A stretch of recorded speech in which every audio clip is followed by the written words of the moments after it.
다 같이 기도하심으로 5월 1일 목요일 아침 예배를 하나님께 드립니다. 이 세상을 주장하시고 역사의 수레바퀴를 돌리시는 아버지 하나님, 4월에 힘들고 어려운 일들을 많이 겪었지만 봄의 계절을 주시고 움츠렸던 우리 마음들이 풀어지고 열려지는 은혜를 베풀어 주셨습니다. 하나님, 4월을 은혜 가운데 보내게 하신 하나님, 5월을 더욱더 소망 가운데 믿음이 성장하는 복된 하나님의 계획된 시간이 되기를 원합니다. 주여, 우리 가운데 역사하여 주셔서 5월은 더욱더 깊은 영성으로 주님을 바라보며 나아가는 우리 모든 주의 백성들 되게 하여 주옵소서. 저들의 가정과 자녀들과 직장과 일터와 사업장을 강력하게 붙들어 주셔서 흔들림 없이 주님을 의지하며 주님이 함께 하심을 믿고 이 땅을 살아가도록 주님 성령으로 충만케 인도하여 주옵소서. 이제 사도신경으로 신앙 고백합니다. 나는 전능하신 아버지 하나님, 천지의 창조주를 믿습니다. 나는 그의 유일하신 아들 우리 주 예수 그리스도를 믿습니다.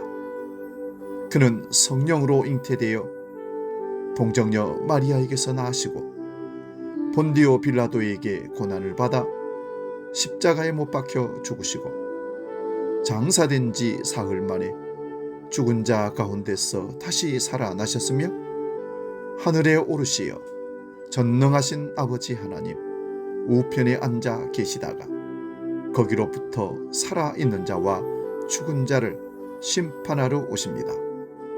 나는 성령을 믿으며 거룩한 공교회와 성도의 교제와 죄를 용서받는 것과 몸의 부활과 영생을 믿습니다. 아멘.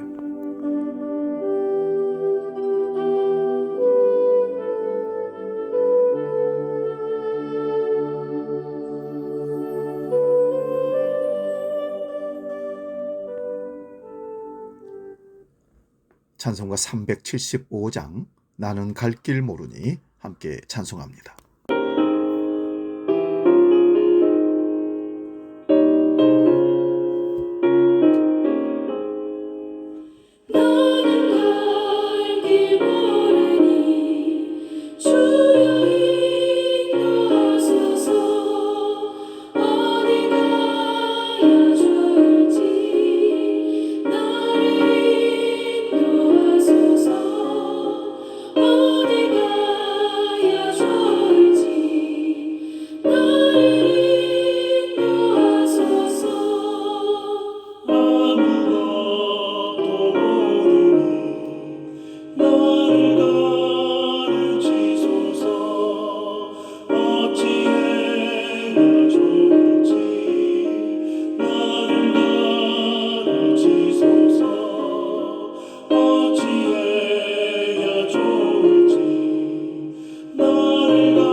오늘 우리에게 주신 하나님 말씀은 구약성경 출애굽기 6장 6절에서 8절 말씀 봅니다.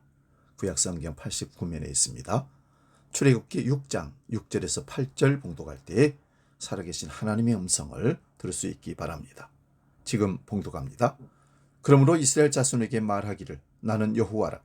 내가 애굽 사람의 무거운 짐 밑에서 너희를 빼내며 그들의 노역에서 너희를 건지며 편팔과 여러 큰 심판들로서 너희를 속량하여 너희를 내 백성으로 삼고 나는 너희의 하나님이 되리니 나는 애굽 사람의 무거운 짐 밑에서 너희를 빼낸 너희의 하나님 여호와인 줄 너희가 알지라.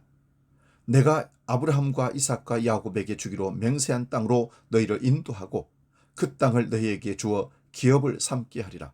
나는 여호와라 하셨다 하라. 아멘. 봉독한 말씀으로 나는 누구며 하나님은 누구신가? 이런 제목으로 말씀을 상고합니다. 인간이 가지고 있는 근원적인 질문은 나는 누구며 하나님은 누구신가 일 것입니다. 이 말씀에 그 대답이 있습니다. 나는 마치 애굽과 같은 세상이 지워지는 무거운 짐을 지고 힘겨워하지만 도저히 스스로의 힘으로 벗어날 수 없는 상태에 놓여 있습니다. 그게 나입니다. 그 소망 없는 이스라엘 백성들을 구해낼 지도자로 모세를 보내고자 할 때 모세가 하나님은 누구시냐고 묻습니다.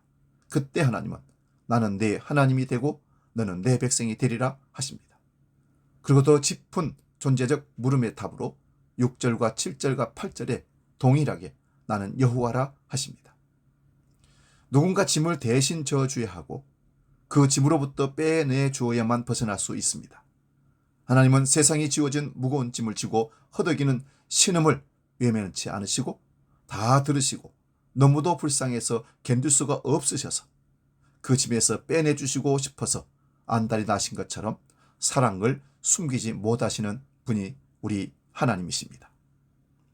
그래서 독생자 예수님을 이 땅에 보내주셔서 우리의 무거운 죄짐을 대신 지게 하셔서 예수를 믿는 자마다 죄짐으로부터 벗어나게 하셨습니다. 뿐만 아니라 믿는 자들을 자기 백성을 삼으시고 친히 하나님이 되셔서 끝까지 인도하시고 풍성한 은혜와 하늘나라의 유업을 누리게 하십니다. 사랑하는 여러분, 우리 그리스도인은 누구일까요?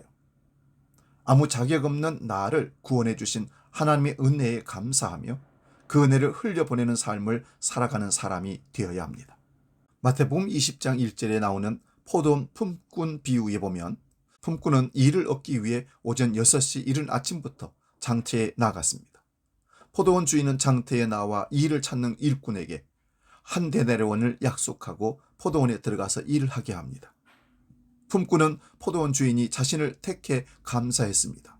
너무나 감사해서 열심히 일했습니다. 일하는 것이 행복했습니다. 포도원 주인은 일이 끝나기 1시간 전인 오후 5시에도 일이 없어 시장에서 서성거리는 품꾼을 고용합니다. 날이 저문 후 주인은 청지기를 통해 품삯을 나눠줍니다.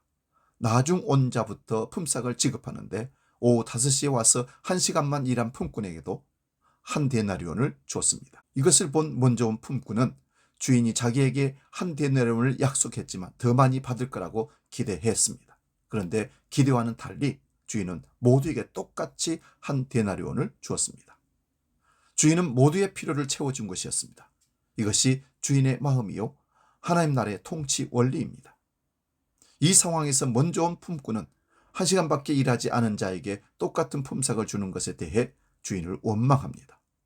공평함이라는 기준 때문이죠. 이 포도원 품꾼 비유가 우리에게 주는 메시지가 무엇일까요?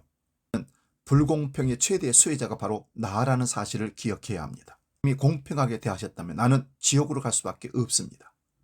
나의 공로를 주장하며 다른 사람과 비교하면 안 됩니다. 나 같은 죄인을 천국에 들어가게 하신 하나님의 은혜를 기억해야 합니다. 이제는 내가 택함을 받았다는 것 자체가 은혜라는 사실을 기억해야 합니다. 나는 일이 없어 장터에서 방황할 수밖에 없는 사람이었습니다. 근데 주인이 나를 택해 주신 것입니다. 천국은 하나님이 나를 택해 주셔서 들어가는 곳이지 내가 힘써서 나의 공로로 들어가는 곳이 결코 아닙니다. 나는 일찍 택해 주셔서 그 은혜에 감사해 다른 사람보다 더 섬길 수 있게 된 것에 감사해야 합니다. 그렇지 않으면 나 또한 먼저 택함을 받은 품꾼과 같이 원망에서 벗어날 길이 없습니다. 세 번째는 우리는 하나님의 은혜 안에서 한 가족이라는 사실을 기억해야 합니다. 남과 비교하며 주인을 원망하는 것은 가족의식이 없기 때문입니다. 교회 공동체, 구원받은 하나님의 공동체는 같은 형제의식을 가지고 가지 아니하면 결코 건강한 공동체로 만들 수가 없습니다. 우리가 서로 가족으로 보면 너무나 감사할 일입니다. 내 형제가 늦게 들어왔는데 주인이 똑같이 대우를 해주는 것입니다. 얼마나 감사합니까? 우리는 한 가족이라는 의식으로 서로 대하며 대접하며 격려하며 함께 가야 할 공동체, 주의 백성들입니다.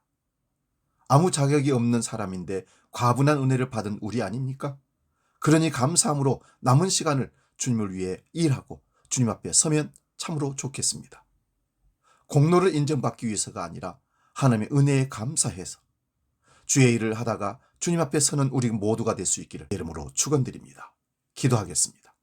하나님 아버지, 아버지의 뜻만을 알기를 간절히 소원합니다. 우리는 주가 마땅하고 미련하고 음란하며 악독한 자이지만 신령한 은혜를 지혜를 총명을 하나님 우리에게 베풀어 주셔서 용서하시고 세우셔서 하나님의 백성으로 하나님의 자녀로 삼아 주셨습니다. 오늘도 하나님 앞에서 하루를 시작하는 하나님의 백성들이 하나님을 사모하며 참으로 하나님의 은혜를 깨닫고 첫날부터 마지막 날까지 하나님의 기쁨으로 가득 찬 열매 있는 삶을 사는 5월이 되게 하여 주옵소서. 이제 주기도로 기도합니다. 하늘에 계신 우리 아버지, 아버지의 이름을 거룩하게 하시며 아버지의 나라가 오게 하시며 아버지의 뜻이 하늘에서와 같이 땅에서도 이루어지게 하소서. 오늘 우리에게 일용할 양식을 주시고 우리가 우리에게 잘못한 사람을 용서하여 준 것 같이 우리 죄를 용서하여 주시고 우리를 시험에 빠지지 않게 하시고 악에서 구하소서.